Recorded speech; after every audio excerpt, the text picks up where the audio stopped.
আসসালামু আলাইকুম। এই ট্রান্সলেশনটি 2014 সালে শিক্ষক নিবন্ধন পরীক্ষায় সহকারী শিক্ষক ইংরেজি রিটেন প্রশ্নে এসেছিল। তো চলুন আমরা এটাকে ইংরেজিতে ট্রান্সলেট করার চেষ্টা করি।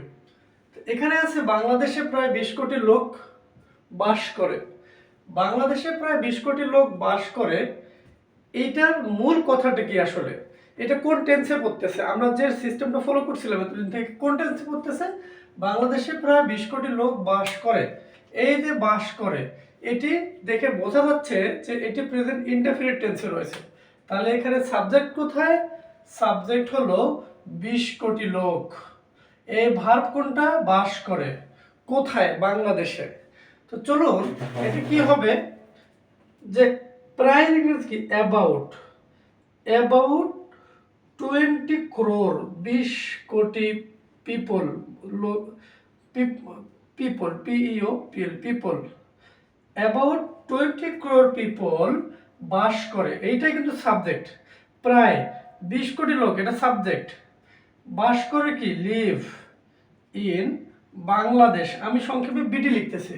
তাহলে about 20 crore people live in Bangladesh present indefinite টেন্সে ছিল। আমি ঠিকঠাক প্রেজেন্ট ইনডেফিনিট টেন্সের স্ট্রাকচার ফলো করে বসিয়ে দিছি। সাবজেক্ট এবং মূল ভার্ব আমি চেনার পর কাজটা করলাম। এরপর আছে অধিকাংশ লোক নিরক্ষর। অধিকাংশ লোক নিরক্ষর। এটি কোন টেন্সে আছে? এটিও প্রেজেন্ট ইনডেফিনিট টেন্সে রয়েছে। আর অধিকাংশের ইংরেজি কি? অধিকাংশ লোকের ইংরেজি হলো most of the people. Most of the people, most মানে বেশিরভাগ, অফ দ্য পিপল পিপল এর বেশিরভাগ অর্থাৎ বেশিরভাগ লোক। আর পিপলের সাথে আর যায়। নিরক্ষরের ইংরেজি কি? Illiterate. Illiterate, most of the people are illiterate. কিন্তু ধরুন যে আপনি নিরক্ষরের ইংরেজি ইলিটারেট আপনার মাথায় আসতেছে না পরীক্ষার হলে, টেনশনে এমনটা হতেই পারে। কি করবেন? Most of the people do not know how to read and right, এটা দিলে হয়ে যেত। এরপর দেখুন তারা পড়তে ও লিখতে জানে না। তাহলে এখানে এটা কোন টেন্সে আছে? এটাও প্রেজেন্ট ইনডেফিনিট টেন্সে আছে। তারা পড়তে ও লিখতে জানে না। এখানে সাবজেক্ট কি? তারা। মূল ভার্ব কোনটা? পড়তে ও লিখতে, এটা ভার্ব। লিখতে জানে না, এটা ভার্ব, পুরোটাই ভার্ব। পড়তে ও লিখতে জানে না। তাহলে পড়তে ও লিখতে জানে না এটা ইংরেজি চলুন আমরা বের করতেছি। তাহলে তারা দে। জানে না ইংরেজি কি? Do not no. এই যে জানে না, জানে না একটা ভার্ব আসে। ডু নট নো, এটা জানে না। দে ডু নট নো, তারা জানে না। হাউ টু, হাউ মানে কিভাবে, টু রিড মানে পড়তে, অ্যান্ড রাইট। তারা জানে না কিভাবে, হাউ টু মানে কিভাবে, হাউ মানে কিভাবে, টু রিড পড়তে, অ্যান্ড রাইট। এই রাইটের সামনেও কিন্তু টু আছে, এটা সাইলেন্ট অবস্থায় আছে। তাহলে they do not know how to read and write, তারা জানে না কিভাবে পড়তে এবং লিখতে হয়। এরপর কি রয়েছে? অথচ লেখাপড়া না জানলে মানুষ উন্নতি করতে পারে না। এখন প্রসঙ্গ হলো অথচ ইংরেজি কি? কিন্তু। তাহলে কিন্তু ইংরেজি কি? বাট। বাট লেখাপড়া না জানলে মানুষ উন্নতি করতে পারে না। বাট মানুষ উন্নতি করতে পারে না। সাবজেক্ট কি? মানুষ। মানুষের ইংরেজি কি? পিপল। তাহলে পিপল।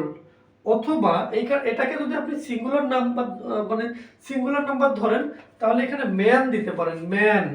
তাহলে but man can not, man পারে না, ক্যান নট পারে না, কি করতে পারে না? উন্নতি করতে। তাহলে ম্যান ক্যান নট ডেভেলপ, মানুষ উন্নতি করতে পারে না। কখন পারে না? লেখাপড়া না জানলে। তাহলে অথচ লেখাপড়া না জানলে মানুষ উন্নতি করতে পারে না। তাহলে but man can not develop if he doesn't have education. এখানে আমি কি দিলাম? যদি তার শিক্ষা না থাকে, অথবা if he doesn't know reading and writing, যদি সে পড়তে এবং লিখতে না জানে। সো এখানে সামান্য কিন্তু একটু আপনাকে সেন্স ফর সেন্স ভাবানুবাদটা করে নিতে হবে। যদি আপনি আটকে যান, যেমন আমি এই মুহূর্তে আমার মাথায় এটা আসতেছে, এরপরে কি আছে, শিক্ষিত জনগোষ্ঠী দেশের সম্পদ। তাহলে এটা তো আরো সহজ, প্রেজেন্ট ইনডেফিনিট টেন্স। তাহলে শিক্ষিত জনগোষ্ঠী দেশের সম্পদ, আমি এই কথাটাকে একটু উপরে লিখে দিতে চাই। শিক্ষিত জনগোষ্ঠী দেশের সম্পদ, তাহলে কারা দেশের সম্পদ? শিক্ষিত জনগোষ্ঠী। তাহলে শিক্ষিত জনগোষ্ঠীর ইংরেজি কি? Educated people. তাহলে এডুকেটেড মানে শিক্ষিত, জনগোষ্ঠীর ইংরেজি কি? পিপল। এডুকেটেড পিপল আর দা সম্পদের ইংরেজি কি? Asset of a country. দেশের সম্পদ, শিক্ষিত জনগোষ্ঠী দেশের সম্পদ। Educated people are the asset of a country. এরপর কি আছে, জাতির উন্নয়নের পূর্ব শর্ত হচ্ছে শিক্ষা। শর্তের ইংরেজি কন্ডিশন, পূর্ব শর্তের ইংরেজি কি? প্রি কন্ডিশন, প্রায়র কন্ডিশন তাও হবে। তাহলে জাতির উন্নয়নের পূর্ব শর্ত হচ্ছে শিক্ষা। তাহলে শিক্ষা, তাহলে দা প্রি কন্ডিশন, প্রি কন্ডিশন পূর্ব শর্ত অফ জাতি, অর্থাৎ জাতির ইংরেজি নেশন। তাহলে দ্য প্রি কন্ডিশন অফ কিসের pre condition? Pre condition of উন্নয়ন, আসলে উন্নয়ন। The pre condition of development, উন্নয়নের পূর্ব শর্ত। কার উন্নয়নের পূর্ব শর্ত? তাহলে of a nation, nation of মানে কিন্তু এর, নেশন এর উন্নয়ন এর পূর্ব শর্ত হচ্ছে ইংরেজি কি? হচ্ছে ইংরেজি বা হয় ইংরেজি কি? ইজ কি? এডুকেশন, শিক্ষা। তাহলে এই যে শিক্ষা, the pre condition of then এখানে of the development of a nation is education. এই হয়ে গেল আপনাদের 10 নম্বর। আর আমরা সহজে এটা কিভাবে করলাম?